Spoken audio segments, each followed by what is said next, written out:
Welcome back to another new video in SD Bio, Life with Life Science। মাধ্যমিকে ভৌত বিজ্ঞান এবং অঙ্ক নিয়ে সবার ভয় থাকে, তাই এই দুটো সাবজেক্টে কিভাবে ইজিলি পাস করতে পারবে, যদিও তুমি সারা বছর পড়ে না থাকো সে সম্পর্কে তো বলবোই, তার সঙ্গে সমস্ত সাবজেক্ট বাংলা টু একদম ইতিহাস পর্যন্ত সমস্ত সাবজেক্টে কিভাবে পাস করা যায় ইজিলি সারা বছর না পড়েও, বা এমন কিছু ট্রিক আজকে দেব যেগুলোর এমসিকিউর উত্তর সঠিক করে তুমি কিন্তু ভালো নাম্বার তুলে ফেলতে পারো। যদি মোটামুটিও পড়ে থাকো তাহলে কিন্তু একটা ভালো স্কোর করতে পারো। দেখো, দীর্ঘ 16 বছর ধরে মাধ্যমিকের খাতা দেখার অভিজ্ঞতা থেকে বলছি যে খাতা দেখার সময় বোঝা যায় যে এই ছেলেটা সারা বছর পড়েনি। এরকম খাতার মধ্যে বেশ কিছু খাতা কিন্তু পাস করে যায়, আবার কিছু খাতা রয়েছে যেগুলো দেখে মানে এদিক সেদিক করে নাম্বার বাড়িয়েও 15 কোনো মতেই দেওয়া যায় না, যার ফলে সে ফেল করে যায়, পাস করতে পারে না। তো কারা পাস করে না, যারা এমসিকিউতে মোটামুটি 7, 8, 10 নাম্বার তুলে নিতে পারে তারাই কিন্তু পাস করে ইজিলি পাস করে যায়। তাই তুমি যদি একটাও উত্তর না জানো, এমন কিছু ট্রিক বলবো যে ট্রিকগুলো সবগুলো সাবজেক্টে অ্যাপ্লাই করবে, এবং ভৌতবিজ্ঞান, জীবনবিজ্ঞান বা অঙ্ক নিয়ে তো স্পেশাল কিছু বলবই।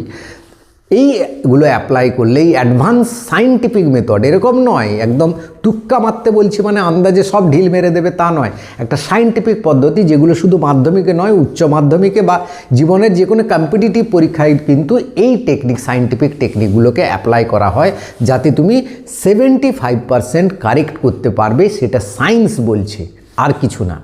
তো সেই সমস্ত কিছু নিয়ে আলোচনা করব, তাই ভিডিওটা শেষ পর্যন্ত দেখো। ভালো লাগলে লাইক করে বন্ধুদের শেয়ার করে দিও, চ্যানেলে নতুন হলে চ্যানেলটা সাবস্ক্রাইব করে নিও। চলে আসি আমরা একটা ট্রিকের মধ্যে আসি, তারপরে আমরা অঙ্কের বা ভৌতবিজ্ঞানের ব্যাপারটাই আসব। দেখো, যখনই তুমি এমসিকিউ দেখবে, যখন বড় প্রশ্ন রয়েছে না, অনেকে ঘাবড়ে যায় যে এর উত্তরটা তো জানি না, কিন্তু যত বড় প্রশ্ন থাকবে তার উত্তর তত সহজ হবে, তোমার উত্তরটা খুঁজে নিতে পারবে, সেই প্রশ্নের মধ্যেই কিন্তু উত্তরটা থাকবে। তাই প্রশ্নটাকে ভালোভাবে পড়ো, ভালোভাবে বোঝার চেষ্টা করো, উত্তর সেখানের মধ্যে রয়েছে, তুমি খুঁজে পাবে। 2 নম্বর ট্রিক রয়েছে এলিমিনেশন ট্রিক। এই এলিমিনেশন ট্রিকের মধ্যে কিছু অ্যাডভান্স টেকনোলজি রয়েছে, সায়েন্স রয়েছে, যেগুলোকে তোমাকে অ্যাপ্লাই করতে হবে। নাম্বার 1 হচ্ছে অড ওয়ান আউট, অর্থাৎ অডটাকে আউট করে দিতে হবে। অর্থাৎ তুমি যে কোশ্চেনটা পড়লে তাতে যে অপশানগুলো রয়েছে, যেগুলো অড অপশান, সেগুলোকে প্রথমেই আউট করে দাও। যেমন ধরো একটা ভৌতবিজ্ঞানের প্রশ্ন রয়েছে, সেখানে 4টে অপশান আছে: লবণ, ধাতু, অধাতু, জল। এই দেখো, ধাতু অধাতুর সঙ্গে লবণ এবং জলটা কিন্তু খুব একটা পড়ছে না, এই অডটাকে দুটোকে আউট করে দিল। 50% আউট করে দেওয়া মানে তোমার চান্স রয়েছে 50% ঠিক হয়ে যাওয়ার। তার মানে তোমার উত্তরটা লুকিয়ে রয়েছে ধাতু এবং অধাতু। এই দুটোর মধ্যে তোমার প্রশ্নটা পড়ে যেটা মনে হয় ঠিক, সেইটাকেই তুমি টিক দেবে, সেটা ঠিক হয়ে যাওয়ার সম্ভাবনা কিন্তু 50% বেড়ে গেল। যেখানে তুমি আন্দাজে মারলে লবণ বা জলে মারতে, সেখানে তুমি 0 পেতে, তাহলে তোমার নাম্বার পাওয়ার চান্সটা কিন্তু 50% বাড়লো। এবার দেখো, দ্বিতীয় একটা টেকনোলজি রয়েছে যেটাকে বলা হয় সিমিলার অপশান যদি থাকে, তাহলে কিভাবে আউট করবে বা সঠিকটাকে বেছে নেবে। যেমন ধরো একটা অঙ্কের প্রশ্নে উত্তর রয়েছে 5, 10, -5, 20। এইটার মধ্যে সিমিলার টাইপ কোনটা রয়েছে? 5 এবং -5। তাহলে এই দুটোকে বাদ দিয়ে দাও, এই দুটোর উত্তর হবে না। এই দুটোর মধ্যে কিন্তু উত্তর লেগে রয়েছে, এবং এই দুটোর মধ্যে বেশিরভাগ ক্ষেত্রে দেখা যায় সির অপশানটা ঠিক হয়, তাই তোমাকে সিটা ঠিক করতে হবে। লেগে যাওয়ার সম্ভাবনা কিন্তু সেখানেও 50% রয়েছে। অর্থাৎ তোমার দুটো উত্তরের মধ্যে একটা 100% হয়ে গেল, যদিও একটা ভুল হয়, একটা ঠিক হবেই তোমার। তাহলে এইভাবেই তোমাকে কিন্তু টেকনিকগুলো অ্যাপ্লাই করতে হবে। এবার আরেকটা টেকনিক বলছি, যাকে বলা হয় অ্যাডভান্স টেকনিক। এই অ্যাডভান্স টেকনিক, মনে করো ইতিহাসের একটা প্রশ্ন রয়েছে, 4টে সাল অপশান রয়েছে, 4টে অপশানের মধ্যে 1857, 1657, 1856, 1957। এদের মধ্যে দেখো এই দুটো কিন্তু একটু অন্যরকম হয়েছে, যদিও 57, 57 3টে রয়েছে, 56 একটা, এটা একটা অড রয়েছে, কিন্তু এক্ষেত্রে তোমার সালের ক্ষেত্রে দেখো এই 1856, 1857 মধ্যে পরীক্ষক তোমাকে কনফিউজ করতে চাইছে। কারণ কিছু প্রশ্ন থাকে তোমাকে কনফিউজ করে দেওয়ার, সেই দুটো সালের মধ্যে তোমাকে কনফিউজ, এই দুটোর উত্তর নেই, দুটোর উত্তর রয়েছে এই দুটোর মধ্যে, তাহলে সেক্ষেত্রেও তোমাকে কিন্তু এই 1800 অপশানটা বেছে নেওয়া বেটার হওয়ার বেছে নেবে, তাতে কিন্তু মানে 50% চান্স রয়েছে উত্তরটা ঠিক হওয়ার। মনে করো একটা জীবন বিজ্ঞানের প্রশ্ন রয়েছে, কি অপশান রয়েছে না DNA, RNA, Golgi body, mitochondria. Similar option কোথায় পাচ্ছি? ডিএনএ আরএনএর মধ্যে কাছাকাছি পাচ্ছি, এগুলো দুটো আলাদা জিনিস, তাই এই দুটোর মধ্যে কিন্তু আনসারটা রয়েছে। এর ক্ষেত্রে কিন্তু তোমাকে বি উত্তরটা হবে, কারণ বেশিরভাগ কঠিন প্রশ্নে তোমার যদি একটু ভালো মোটামুটি পড়ে থাকো, কিছু উত্তর তুমি নিজেই করতে পারলে, তারপরে যেগুলো অ্যাপ্লাই করতে পারছো না বা উত্তরগুলো খুঁজে পাচ্ছ না কোনটা হবে, সেক্ষেত্রে এই টেকনিকগুলো লাগাবে। তখন তোমাকে লাগাতে হবে কি না বির অপশানটা, কারণ বেশিরভাগ কঠিন প্রশ্নে আবার বলছি বি এবং সির মধ্যে উত্তরটা থাকে। তাই তুমি যদি একটাও প্রশ্নের উত্তর না জানো, তাহলে তোমাকে কিন্তু বি বা সির মধ্যে যে কোনো একটা লাগাতে হবে, তাতে কিন্তু কিছু ঠিক হয়ে যাবে। একটা অঙ্কের প্রশ্নে দেখো অপশান কি আছে, sine theta, sine square theta into cos theta, minus cos theta, minus sine theta. এখানে সিমিলার অপশান পাচ্ছি sine theta, minus sine theta. এই দুটোর মধ্যে কিন্তু একটা আনসার ঠিক হবে, অর্থাৎ এই দুটোর মধ্যে যেটা লাগাবে তোমার 50% চান্স বেড়ে গেল, কারণ 50% তুমি আগেই তাকে কিন্তু হটিয়ে দিয়েছো তোমার অপশান থেকে। তো এইভাবেই কিন্তু উত্তরগুলো তোমাকে বেছে নিতে হবে। এবার দেখো কিছু আনসার করার পর তারপরে কিছু প্রশ্ন রয়েছে, তুমি কিন্তু তার আনসারগুলো করতে গিয়ে কনফিউজ হয়ে যাচ্ছ যে হ্যাঁ এই প্রশ্নটা কোথাও পড়েছি কিন্তু এখন মনে পড়ছে না আমার। এই রকম সিচুয়েশানে তুমি কি করবে, সেই প্রশ্নটাকে বাদ দিয়ে দাও, কারণ বাদ দিয়ে দাও মানে দাগ নাম্বার রেখে ছেড়ে দিয়ে যাও, উত্তরটা লিখবে না। বাকি প্রশ্নগুলো উত্তর করতে থাকো, প্রশ্নগুলো পড়তে থাকো, উত্তর করতে থাকো। এই করতে করতে কিন্তু তোমার এক সময় প্রশ্ন পড়তে পড়তে উত্তর করতে করতে হঠাৎ করে দেখবে লিখতে লিখতে তোমার মনে পড়ে যাবে। কেন মনে পড়ে যাবে?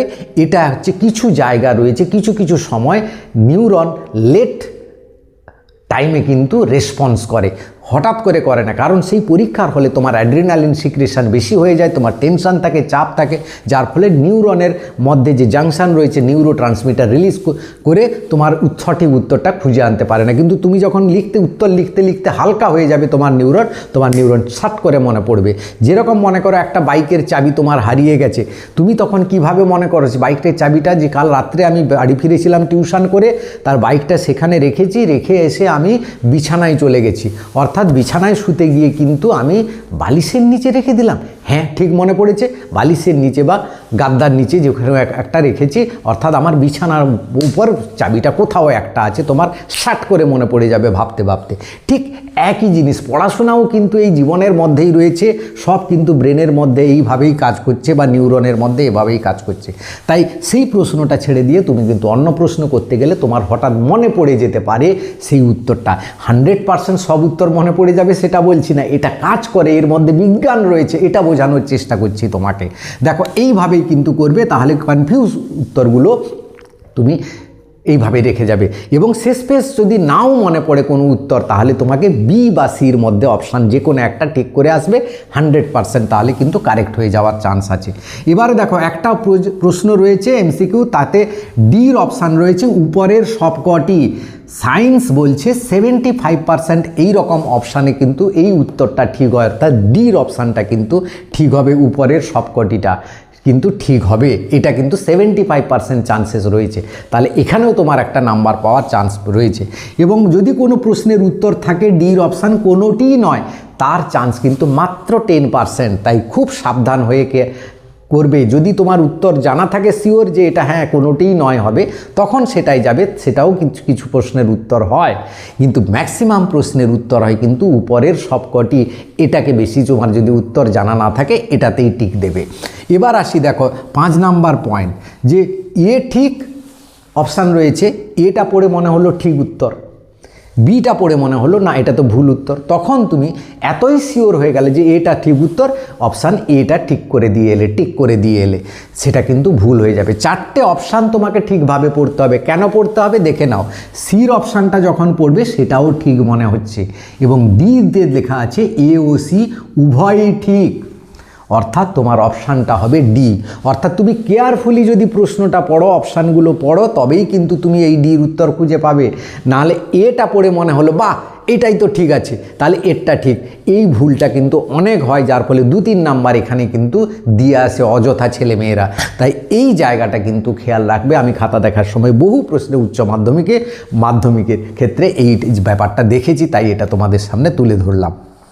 কিছু প্রশ্ন রয়েছে কঠিন প্রশ্ন, যে প্রশ্নের উত্তর যারা ভালো ছেলে মেয়ে, যে 15টা কি 16টা এমসিকিউর মধ্যে তারা 12-13টা করেছে, 2-3টে প্রশ্ন আটকে গেছে। কারণ 2-3টে প্রশ্ন যথেষ্ট টাফ থাকে, যথেষ্ট ডেপথ থাকে, কনসেপ্ট না থাকলে কিন্তু তার উত্তর করা যায় না। সেই সকল প্রশ্নের উত্তর তোমার যদি একদমই জানা না থাকে, তুমি কি করবে, বি বা সির মধ্যে যে কোনো একটা কারেক্ট করবে। কারণ 75% উত্তর কিন্তু এই বি বা সির মধ্যে হয়। কেন হয় না, পরীক্ষকরা চান যে এ একদম প্রথমেই উত্তরটা পেয়ে যাক, সেটা চান না। একদম ডি লাস্ট পর্যন্ত গিয়ে উত্তরটা খুঁজে পাক, তাহলে পরীক্ষার্থীরা ভুল করার চান্স বেশি রয়েছে। তাই বি ও সির মধ্যে কিন্তু উত্তরটা রেখে দেয়, যাতে এই দুটো জায়গার মধ্যে সে উত্তরটা খুঁজে পেয়ে যায়। তাই এরকম প্রশ্ন কিন্তু পাবে। তাই যারা মোটামুটি ভালোভাবে পড়াশোনা করেছো, 2-1টা প্রশ্ন যদি আটকে যায়, তারা বি সির দিকে ঝোঁক নেবে। যারা কিছুই পারো না, একটাও পারবে না, একদম চোখ বন্ধ হয়ে গেছে প্রশ্ন দেখার পর, আমি একটা উত্তর জানি না কারণ আমি সারা বছর পড়ি না, তারা ম্যাক্সিমাম উত্তর বি করে আসবে, মানে সবগুলো উত্তর বি করে আসবে বা সবগুলো উত্তর সি করে আসবে। সবগুলো উত্তর সি করলে 2% বির থেকে বেশি চান্স রয়েছে নাম্বার বাড়ার। অঙ্কের ক্ষেত্রে দেখো, আমি মাধ্যমিকের সাজেশান দিয়ে দিয়েছি। অঙ্কের কি না, জ্যামিতি উপপাদ্যতে 5 মার্ক যে 4টে বলেছি, সেই 4টের মধ্যে দুটো পড়বে, একটা করতে হবে এবং 5 মার্ক পেয়ে যাবে। সম্পাদ্যর মধ্যে বলে দিয়েছি, 2টো সম্পাদ্য বলেছি, দুটো পড়বে, তার মধ্যে একটা করতে হবে, সেখানে 5 পেয়ে যাবে। ট্রু ফলসে তুমি একটাও জানো না, সবগুলোই তুমি ট্রু বা সবগুলো ফলস করবে। সবগুলো ট্রু করা বেটার। জীবন বিজ্ঞানে 5-6টা ট্রু ফলস থাকে, 5টা করতে হয়, তোমরা 6টাই করে আসবে। অঙ্কে 6টা থাকবে, 6টাই করে আসবে এবং সবগুলোতে ট্রু লিখে আসবে। কারণ জীবন বিজ্ঞানে গত বছর 4টে ট্রু ছিল, 2টো ফলস ছিল। তার আগের বছর 3টে ট্রু ছিল, 2টো ফলস ছিল। এরকম ছিল কিন্তু, অর্থাৎ ট্রুটাকে বেশি থাকবে, এটা ধরেই তুমি সবগুলো ট্রু লিখবে, তাতে বেশি নাম্বার হয়। অন্তত 2 থেকে 3 নাম্বার তো তোমার হাতের মুঠোয় চলে আসবে ট্রু ফলসে, অঙ্কের ক্ষেত্রে বলছি।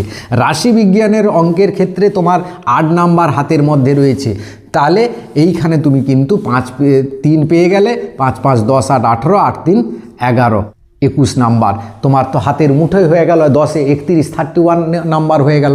এইভাবে অঙ্কটিকেও ভয় না করে এইরকম মন দিয়ে সবগুলো করো, ভয় হয় না, তার পরীক্ষার প্রভাব পড়বে অন্য সাবজেক্টের উপর।